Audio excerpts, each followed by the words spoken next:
Thank you, Mr. Speaker. And I'd like to thank my friend from California, Mr. Dreyer, and he's correct. This is a bipartisan bill that it makes common sense, just common sense, that we get this done. So as I stand here today, I say to you, it is the right thing for America. It is the right thing for businesses in America, and it's the right thing for us to create jobs in America, passing PNTR for Russia. Mr. Dreyer said Russia is the 9th largest market in the world and wants the United States manufactured goods and services, and U.S. companies are eager to supply Russia's rapidly expanding consumer market. So why are we waiting to make this happen? While we wait, the failure of the United States Congress to grant permanent normal trade relations to Russia has compromised the competitiveness of the United States businesses, hindered the increase of exports of goods and services, and stood in the way of growth for United States domestic jobs. On August 22nd, the Russian Federation joined the World Trade Organization, concluding nearly 20 years of negotiations and discussions with the United States and about 150 other WTO members.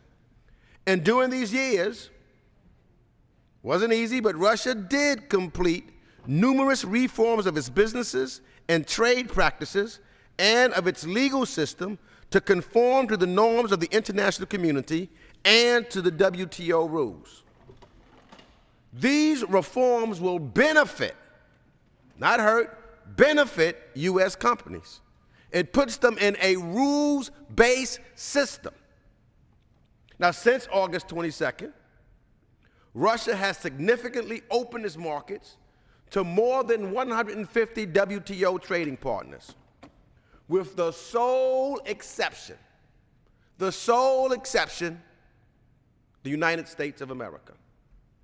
That means that since August 22nd, businesses from more than 150 WTO member countries, with again the sole exception of those of the United States, have conducted trade with Russian counterparts protected by the WTO dispute resolution mechanisms. And while we wait to act, U.S. businesses are at a competitive disadvantage. Business analysts say that the U.S. exporters currently underperform with respect to Russia. They predict that PNTR, U.S. trade with Russia could at minimally double over the next 5 years. Now, I'm from New York, and I just look at what it means for New York, just a small piece. New York, where exports to Russia nearly reached $500 million in 2001, $500 million, now that's a big deal. But when you consider the transportation, the shipping, the customs brokers, the airport personnel jobs involved, the potential economic impact is tremendous.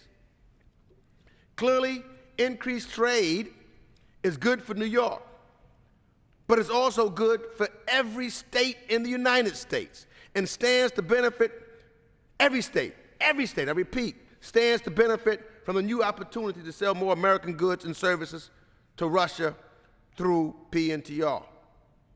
So I say we've got to get it right. Let me just conclude by saying this. I also am the ranking Democrat on Europe. And as I go and talk to a number of the nations who used to be part of the USSR, some who still have some conflicts with Russia, one of the things that I want to talk to them, well, what do you think? A, are you happy that they're in the WTO? They all said yes. B, should we get rid of Jackson Vanik and make sure that we're able to trade?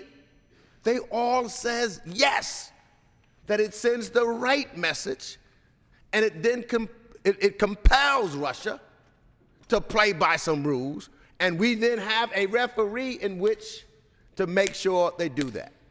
So I'm hopeful that we get this together, and before we leave here, we pass PNTR for Russia. Because every single day that we don't, we're losing out on creating jobs here in America. So I yield back, Mr. Dreyer. Well, I thank my friend. I look forward to working with you, and hopefully we'll get this done. Well, Mr. Speaker, I thank my friend for his very thoughtful comments.